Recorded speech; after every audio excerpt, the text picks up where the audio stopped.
Fernando Colavita nació en la ciudad de Balcarce el 15 de junio de 1972. Es un lector especializado en clásicos de la literatura universal. Desde el año 2013 vive acá en nuestra ciudad y entre ese año y mediados del 2014 cursó fugazmente la carrera de licenciatura en Letras en la Facultad de Humanidades de aquí de Mar del Plata.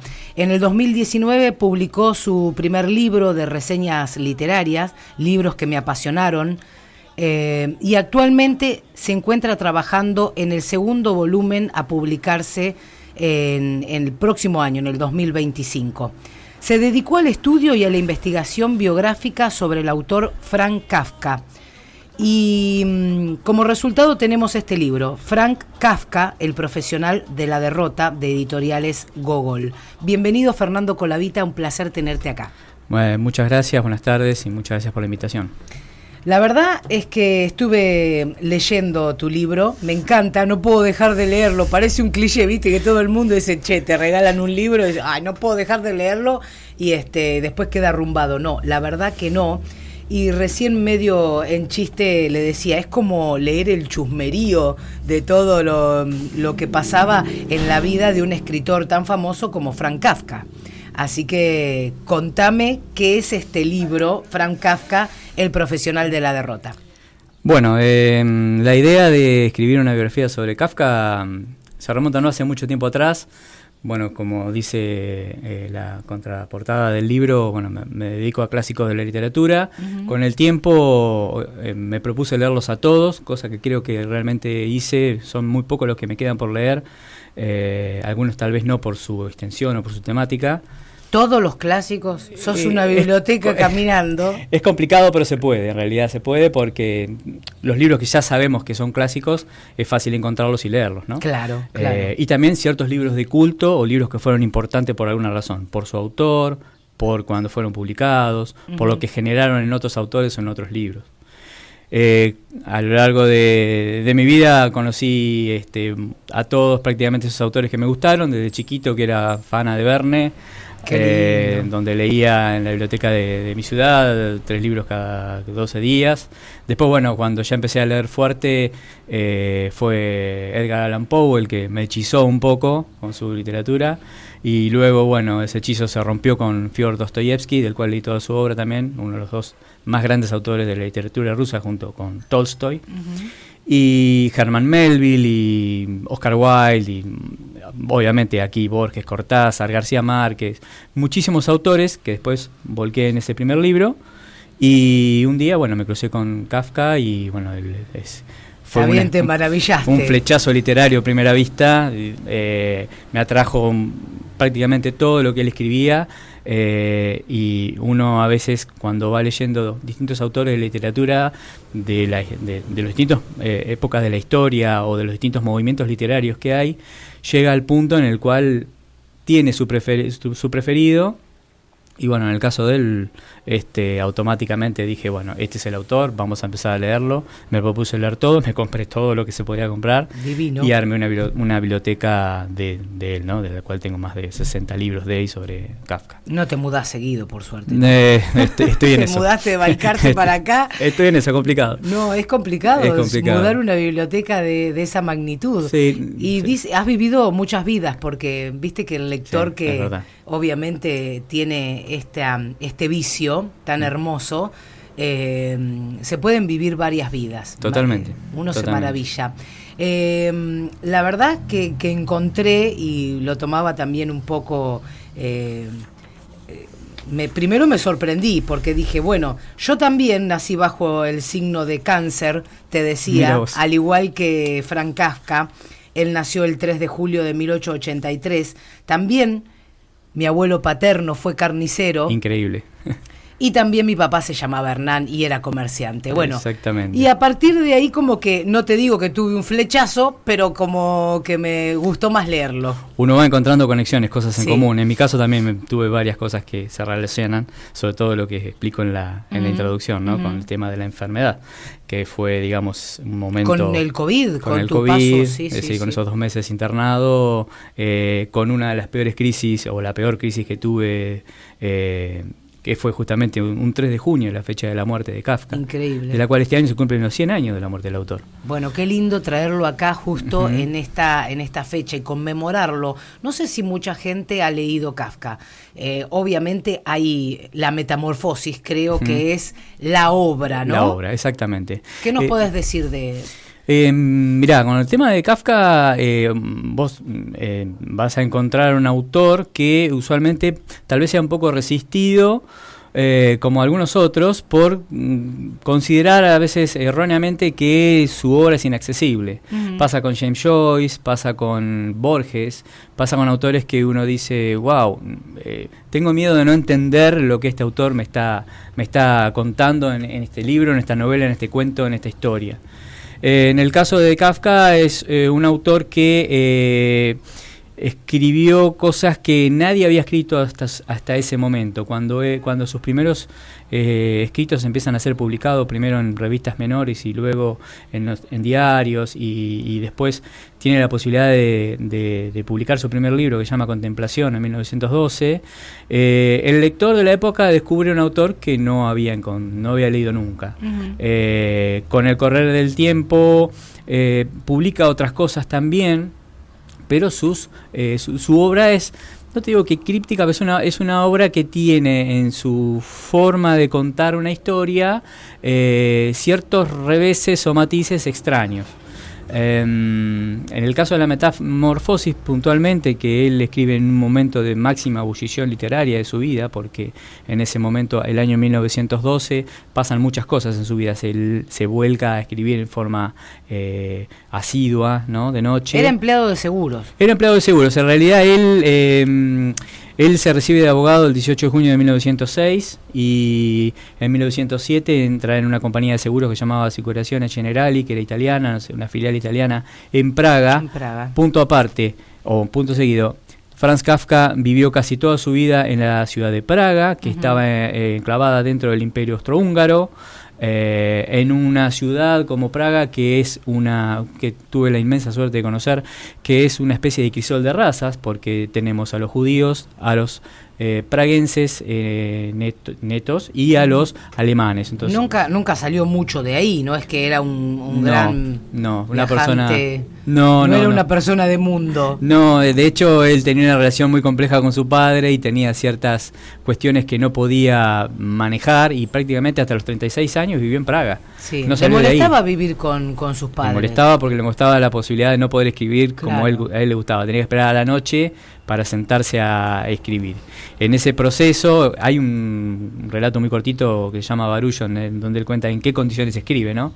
Él tenía 3 hermanas menores que él, había tenido 2 hermanos que habían fallecido, y bueno, al venir de una familia judía, bueno, él tenía la presión doble y extra de que tenía que, digamos, demostrar que podía en el futuro estar a cargo de la familia, cosa que no sucedió, y bueno, hacer las cosas que un hombre judío debe hacer. Murió muy joven, 40 años, ¿no? Murió muy joven, murió a los 40 años y 11 meses exactos, el 11 de agosto, a la madrugada del sábado 11 de agosto de 1917, tiene un ataque de una pérdida masiva de sangre, y bueno, se le declara la tuberculosis, que bueno, en la época era muy común que sucediera esto, y bueno, es una enfermedad que lo fue horadando por dentro. No teníamos la penicilina, o bueno, casi ahí. Era incipiente, poco. Sí. Él al principio trató de sobrellevar la enfermedad, pero como toda enfermedad grave, terminó ganándole la partida. Ya para el año 1900, el 1 de agosto de 1922, le dan la jubilación. El otro instituto era el Instituto de Seguros de Accidentes de Trabajo del Reino de Bohemia y Moravia, que ahí trabaja desde 1908 a 1922, que le dan la jubilación definitiva, porque él se iba tomando licencias y se iba a esos famosos sanatorios naturistas. Él era vegetariano. Tenía un abuelo conocido y era vegetariano. Entonces se iban esos enclavados en las montañas. Hay una novela muy famosa que se llama La montaña mágica, de Thomas Mann, que está enclavado en este tipo de lugares. Él se iba a Eslovaquia, otro lugar al que pude ir, en los Tatras, que es una cadena que se desprende de los Cárpatos, y ahí arriba supuestamente el aire es un poco más sano, limpio, para aquel que tiene problemas bronquiales, etcétera. Entonces, bueno, él iba como quien se va a Córdoba, ¿te acordás que claro. te decían, bueno, andate a Córdoba si tenés asma o a las termas, claro? Y bueno, lamentablemente la enfermedad al final de su vida fue muy cruel con él prácticamente no pudo hablar más, no susurraba, al final tenía como post-its, digamos, como pedacitos de papel sobre los que escribía lo que quería decir, y bueno, después se transformó en un verdadero infierno. Llegó a pesar 45 kilos, se enfermó. Tan flaco, 1,80 y pico. 1,81, 82, y pensaba era muy flaquito, y de hecho al final inyectaban alcohol o directamente en el nervio laringio superior para que pudiera sobrellevar esa enfermedad. Claro. Y murió de una manera muy cruel. Muy cruel, sí. Bueno, es parte de la época, ¿no? También sí. Eso. ¿Por qué El profesional de la derrota? Mucha gente me ha preguntado por qué se llama así el libro. Seguramente te habrá pasado también. Se llama El profesional de la derrota porque hace unos cuantos años atrás leí una reseña que ahora no logro encontrar porque no recuerdo en qué edición de qué libro era, de Borges. Ajá. Y Borges decía que los personajes kafkianos son verdaderos profesionales de la derrota, que están sumidos a una postergación infinita, personajes que como nacidos para perder, y en realidad, obviamente, el maestro tenía razón, porque la mayoría de sus personajes, casi todos mueren. Son unos perdidores, mueren. Y son gente que no logra dirimir qué es lo que le pasa, ¿no? Cuando uno va cuando uno lee el proceso, se encuentra con Joseph Cax, una persona que no sabe por qué le han iniciado un proceso en su contra, ¿no? De hecho, el libro empieza así. Una mañana alguien debió de haber calumniado a Joseph K. porque sin haber hecho nada fue detenido una mañana. Y se le inicia un proceso, y hay un juicio, y empieza a ir a los juzgados, y se cruza con los sugieres, con los jueces, pero nadie le sabe decir por qué. Una injusticia terrible, pero... Entonces, son, como decía Borges también, son personajes que están metidos en una situación intolerable, decía él, o situaciones que no podían manejar, que no pueden manejar. En el castillo pasa lo mismo. Es un agrimensor que lo contrata para hacer un trabajo y cuando llega le dice, no señor, nosotros no contratamos a nadie, le dijo nada, pero yo tengo el papel loco, acá que si lo dice, no. Entonces el tipo va una y otra vez contra las autoridades, tratando de llegar al señor Clam, que es la autoridad del castillo, y no llega nunca, y se mete en laberintos y en lugares imposibles y se enreda con gente. Usualmente las mujeres son las que lo sacan de su eje. Mismo caso para Joseph K. en el proceso. Entonces son es un poco la vida de él también, ¿no? Es la historia de él. Es un poco su ineficiencia ante una serie de cosas que le puso la vida y con las cuales él no pudo lidiar. Claro. En la mayoría de esas situaciones que él tenía, los problemas que acusaban a Kafka eran varios. Por el primer lado, la literatura que él consideraba... La literatura, ¿no? Mi empleo me resulta insoportable, dado que contradice mi única vocación y anhelo, que es la literatura, ya que soy literatura y no puedo ni quiero ser otra cosa. Que lo escribe en el diario. Y después, la soltería, obviamente para la religión judía, un hombre judío soltero no es un hombre completo, hay que casarse, el casamiento, obviamente. Empezó a tener problemas graves de insomnio, dolores de cabeza, probablemente una cefalea de Horton, que es un dolor, una migraña muy fuerte que ocupa toda la mitad de la cabeza. No dormía, comía poco, y posteriormente la tuberculosis. La relación con el padre, la relación con las mujeres. Eran muchos los aspectos Sus obras que no se terminaban. No se terminaban, claro. El fragmentario, la gran mayoría de las obras de Kafka no están terminadas. Claro. El castillo termina con una coma, la madriguera, que es uno de los últimos, está inacabado, la mayoría de sus primeros escritos están inacabados, solamente 2 o 3, la condena, la metamorfosis. Para mí el proceso, aunque muchos especialistas han dicho que está inacabado, sí está terminada, por eso siempre hago la aclaración que para aquel que haya leído El proceso y el castillo, el proceso es una novela inacabada con un final y el castillo es una novela acabada, el castillo y el proceso una inacabada con un final. La cuestión del proceso es muy interesante también porque Kafka se siente a escribir el proceso y escribe el primer capítulo con esa frase que yo te dije y el último, y después desarrolla toda la historia del medio.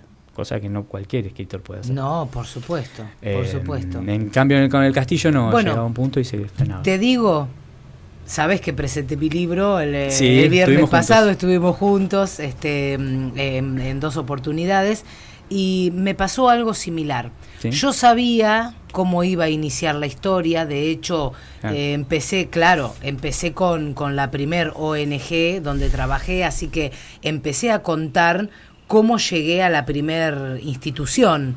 Eso ya lo sabía y tenía el final porque justamente había sido la motivación que me llevó a hacer el libro, una charla Exacto. con mi prima, que creo que escuchaste, Sí, la cuando escuché. me mandaba los alimentos diarios, que son la Exacto. palabra de Dios.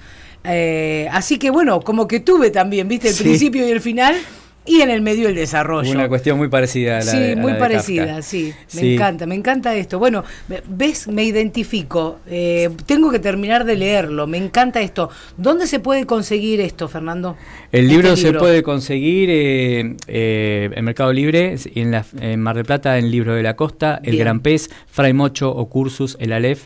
Estoy trabajando el año que viene en transformar al Profesional de la Derrota en audiolibro. Bien, Para el ciego, para bien, el bien. que tiene problemas de vista o para el que no le gusta leer y que le gusta que Bien, me encanta, me también. encanta eso. Así que también se consigue en formato digital en Amazon. Y como comentábamos fuera del aire, bueno, traté de hacer mucho hincapié más en el costado humano del autor que en el literario. El literario ya lo tenía hecho, pero quise poner mucho foco en el Kafka hijo, el Kafka amigo, el Kafka compañero. Y se nota el y lo Kafka lograste. escritor. Yo que, viste, que le tenés que poner ánimo para leer. Sí. No es por ahí de las cosas que yo me hubiese sentado a leer. Sin embargo, le diste una vuelta de tuerca y creo que cualquiera quiere leer esto que estás diciendo así de a fragmentos. Claro. Porque es fantástico conocer la vida desde esa óptica y el análisis exhausto que hiciste de 90 obras de él, más o menos. Sí, son menos, pero Son menos. pero independientemente de eso, la idea fue, no hay aspecto de la vida del autor que yo no haya incluido en este libro. El 100% de su vida está aquí. Solamente dejé 2 detalles afuera por una cuestión de que no era muy relevante, que una vez casi ganó un premio, que dibujaba, sus dibujos son muy locos también. Y mi idea fue, ya te digo, es hacer abarcar en forma completa la vida del autor y en un 90% su obra, porque no todo se puede reseñar, hay algunas cosas que son realmente complejas, y ojo que estoy hablando de un autor que a veces hay cosas que aún sigo sin entender del autor. No es fácil de clasificar, no es una persona absoluta, su obra no es absoluta, es completamente relativa y puede estar abierta a muchos significados. La idea, y por eso mismo es cautivante, me parece. puede ser, sí, puede ser. Y lo que sí es importante tener en cuenta es que no escribí la obra de un autor menor.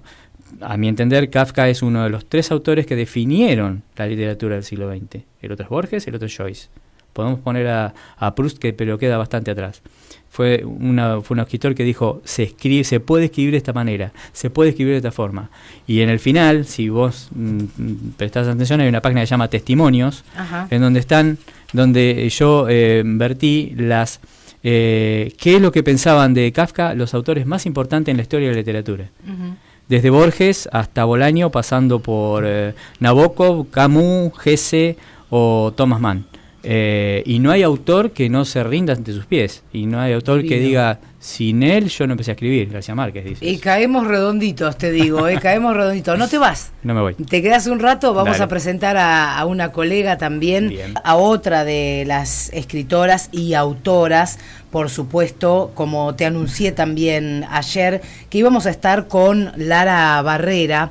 ¿Cómo estás, Lara? Bienvenida. Hola, ¿cómo andás? ¿Todo bien? Bien, me encanta que vengan. Bueno, fuimos compañeros en la presentación del libro, Así en es. la Feria del Libro, así que nos conocemos todos. Y quiero que me hables sobre tu obra, Lara. Contame, ¿cómo se llama el libro? Contale a la gente. Y bueno, ¿qué nos vamos a encontrar? Bueno, este libro fue sacado hace poquitos meses.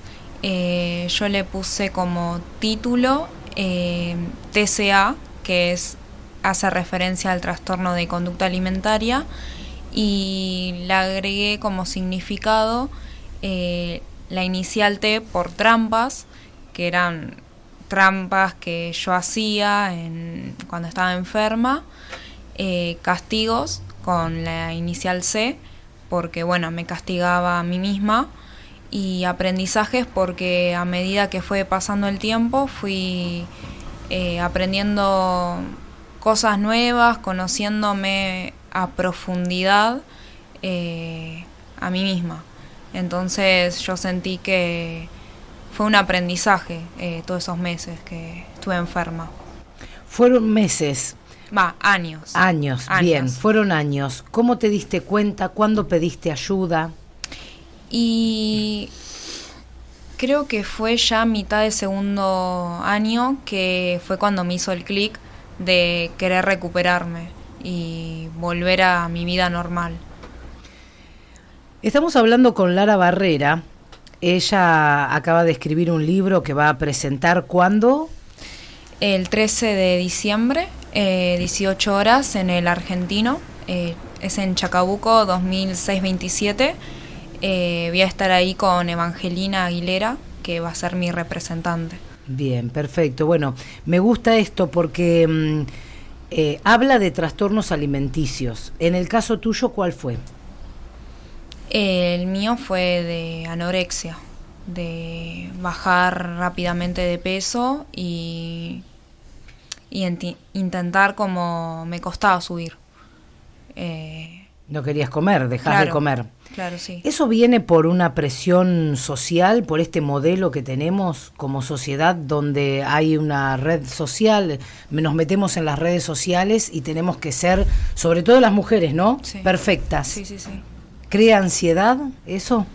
Yo creo que sí, que las redes influyen mucho en esto, más por los estereotipos, más que, si no comes esto, no vas a tener este cuerpo, si no haces tanto ejercicio, todo así. Y las redes fue lo que más me influyó a mí, por eso la dejé de usar por un año. Bien. Y no la sabría hasta que no esté bien yo. Bien, perfecto. Eso es importante, porque es un mensaje, y creo que el libro tiene este mensaje, ¿no? Sí. ¿Lo escribiste por eso? Sí, para que mi objetivo con este libro era que le llegue, en sí abarca todas las edades, porque tanto adolescentes como niños o como adultos pueden generar este trastorno, pero fui más con los adolescentes por el tema del cuerpo, de la imagen, de los chicos que están en la escuela, que hay temas de bullying, y quería enfocarme más en ellos. Bueno, sos hermosa, pese a lo que no te pudieran decir, haciendo referencia a este bullying que mencionás. La gente no puede... Bueno, la verdad que yo, por una cuestión de privacidad, no sabía si querías que hiciéramos vivo de Instagram, pero le podemos contar a la gente. Es una mujer hermosa que, como a toda mujer, le puede pasar. Y insisto en el género, porque muchas veces esta condición se da más en las mujeres, ¿no? Sí. Esta presión social me parece que la tenemos más nosotras que el resto de los seres. Sí, me parece que sí, que nos toca a nosotros. Así que enhorabuena que pueda haber una obra literaria, que pueda existir este libro como testimonio, no solamente de lo que te pasó a vos, sino también de lo que le puede pasar a cualquiera que se puede sentir identificado, que nos escucha y que tal vez tenga la necesidad de encontrar a alguien como vos, que lo pudo poner en palabras, sí. Que eso es el ABC, digamos, de salir de cualquier patología, ¿no? Ponerlo en palabras. Che, a mí me pasa esto, a mí me pasó esto, ¿cómo lo puedo resolver? ¿A quién le pediste ayuda? ¿Cuando comencé a escribir o...? No, cuando vos te diste cuenta que había algo que no estaba bien en cuanto a tu alimentación. Y yo creo que, bueno, en principal tenía el apoyo de mi familia, tenía también de los médicos, pero a mí la persona que fue la que me sanó, me salvó, fue Dios. Fue al único que cuando estaba sola, hablaba con él me ayudó, o sea, él fue el que me sanó. porque yo sin Dios no hubiese estado acá presente, más o menos. ¿Y eso hizo que tomaras conciencia? Sí. ¿Lo contás en el libro? Sí, también. Sí, cuento encuentros que tuve con él. Qué bueno. Sí. Qué bueno eso. Contame más del libro. Vamos a spoilearlo un poquito. Decime 2 o 3 frases que te llamaron la atención, que las pudiste escribir y que por ahí las podés transmitir para que la gente se enganche. Bueno, en sí el libro está separado por capítulos. Cada capítulo cuenta distintas situaciones. Por ejemplo, en un capítulo hablo sobre mi fiesta y viaje de egresados. En otro capítulo, el primer capítulo trata sobre una desilusión amorosa que tuve, que ahí fue donde se empezó a desencadenar todo. Y ahí fue también donde yo arranqué todo con el tema de la enfermedad, que fue a principios del 2022, cuando yo ya terminaba secundaria. Pero en el libro, no me acuerdo bien, porque si tuviese el libro lo leería, pero hay frases que le dedico así tanto a las chicas como chicos, que como que el cuerpo no es lo que importante en sí. Pasa que ahora que no me acuerdo bien lo que había puesto, porque no lo leo hace mil el libro ese, en mi libro, pero le dedico a las chicas y eso, que el cuerpo es lo segundo, no es lo menos importante. De hecho, bueno, una parte espiritual fue la que Sí. te hizo reflexionar acerca de la vida que estabas llevando. Sí. Bien, ¿cómo es tu vida ahora? No, ahora me encanta. Estoy haciendo lo que me gusta, voy al gimnasio, pero entreno porque me gusta, no por obsesión. Uh-huh. Estoy estudiando odontología, que bueno, ahora la terminé, el curso de ingreso. Pero bueno, es una carrera que también amo desde chiquita. Y bueno, y acá estoy cumpliendo mi sueño. Y bueno, estoy también en busca de trabajo, disfrutando cada momento con mi familia, cada cumpleaños, cada evento. Como que ya la comida pasó a segundo plano. Ya. Antes no lo disfrutabas porque toparte con comida era ponerte inestable emocionalmente. Sí, cuando estaba en esa situación era mucho de llorar, andaba enojada, no salía de mi casa, no me quería juntar con nadie, andaba como todo el día atrás de mi mamá. Cada lo que iba con ella, como que no me quería salir a enfrentarme al mundo, digamos. Me encerraba en mí misma. Qué duro y qué lindo que puedas haberlo escrito. Sí. Y que hayas podido haberlo escrito y que podamos disfrutarlo nosotros ahora, ¿no? Sí. Vamos a estar en el Argentino Bar. Sí. Esto va a ser el viernes 13 a las 18 horas. Sí, así es. Perfecto. Bueno, están todos invitados. Sí, La entrada es libre y gratuita. Sí. Y ahí pueden conseguir este libro que yo lo considero de autoayuda, ¿no? Sí. Más allá de un testimonio, Sí. de una escritura testimonial, me parece un libro de autoayuda. 20 años, Sí. ¿no? Lara Sí. Barrera, una niña. Bueno, quédate que ya tenemos unos minutitos. Dale. Y leíamos algunas cosas que nos decía Hernán: gracias por hablar de Kafka, cuánto tiempo necesito para leer sus obras y sus ideas, gracias por el programa de hoy. ¿Cuánto tiempo? No creo que mucho, porque en realidad la obra de Kafka se resume en 3 novelas, bueno, que son un poco extensas, pero después están sus relatos más importantes, que se pueden conseguir 2 tomos de Losada, están 2 tomos. Y Más Contemplación, que es un libro muy cortito, y sus 14 relatos de un médico rural. Estamos hablando de una lectura intensiva. En 3 meses uno podría llegar a leer. Genial. Bueno, contestaba Hernán, a ver si Hernán se pone en 3 meses, nos lee Kafka. Dejo afuera los diarios y las cartas, que ya son mucho más extensas. Mucho más, claro. Mucho se ha manejado con eso, ¿no? Correspondencia epistolar y los diarios. Exacto. Son fundamentales para entender la vida del autor, leer los diarios, porque, y sobre todo si se lee a la par, porque es una vida paralela, la del diario con la ficcional. Qué lindo, qué apasionante. Bueno, lo angustiante de convertirse en cucaracha, me pone Diego. Sí, increíble, tremendo. Haciendo referencia a Metamorfosis, ¿no? Tremendo, Seguramente. sí, sí. Bueno, genial. Me gusta tenerlos acá. Espero que la próxima vez que saquen un libro vuelvan. Y si Totalmente. no, por supuesto, a ir viendo el desarrollo y la evolución, ¿no? Esto sigue evolucionando. Cada obra que hacemos sigue evolucionando. Quiero ver las repercusiones. En el caso tuyo, bueno, apasionante sobre un autor específico, pero vas a tener otros. Y en el caso tuyo, Lara, bueno, la gentileza que has tenido también y la valentía de contar tu historia para que otros podamos solucionar a lo mejor una temática que a veces la gente no quiere hablar. Sí. A veces se deja de lado. Sí. No está bueno. La idea es que de todo esto se pueda hablar y que salga algo mejor. ¿Tu familia te apoyó? Sí, mucho. Buenísimo. Mucho. ¿Se dio cuenta mamá? Seguro. La primera. Claro, las mamás somos así.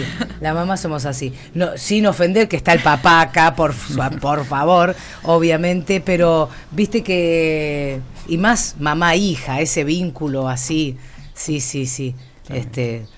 Tenemos al vuelo, ahí las vemos venir caminando y digo, pasa esto. Sí, qué bueno, me alegro mucho y realmente esto que decís de acercarse a Dios, a veces también yo trato de mencionarlo y de resaltarlo.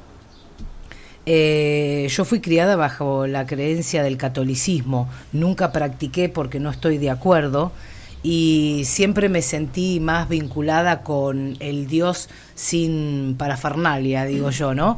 Lo que me lleva a que cualquier demostración de fe y cualquier creencia en un ser superior me encanta, me siento muy protegida por eso, con lo cual... Para todas las personas que muchas veces piensan que cuando se habla de Dios te dice, es testigo de Jehová, es evangelista, es judío, no, la verdad es que es sacar lo mejor de cada uno, que sin duda lo tenemos, pero bueno, lo despierta algo superior que cada uno le pondrá el nombre que quiera. Sí. Así es. Bueno, muchísimas gracias por haber venido, Lara Barrera. ¿Te buscan así en las redes? No. Laru. Con W_Barrera, y ahí también está el link de la preventa, que también si quieren entrar lo lleva directo al libro. Perfecto. Y si no, llaman a la radio, yo les contacto. No quiero dar tu teléfono públicamente, pero bueno, aquella persona que esté interesada en tu libro... O si no, en la presentación. Y si no, en la presentación para ver este libro de trastornos alimenticios, así es, ¿no? Sí. TCA, el libro de Lara Barrera. ¿Y el tuyo, Fer? Sí, ¿dónde lo ubicamos? En las principales librerías de Mar del Plata, el Libro de la Costa, El Gran Pez, Fray Mocho o Cursus, El Aleph, Mercado Libre también. Y bueno, como te comentaba en previamente, Internet. Transformarlo en audiolibro también. Y bueno, sigo trabajando para el próximo, el año que viene. Genial, felicitaciones. Muchas Esta gracias. Es la casa de ustedes, vienen cuando quieran, chicos. Fernando Colavita, Frank Kafka, El profesional de la derrota, y TCA, el libro de Lara Barrera. Gracias de corazón, Muchísimas un placer. Gracias.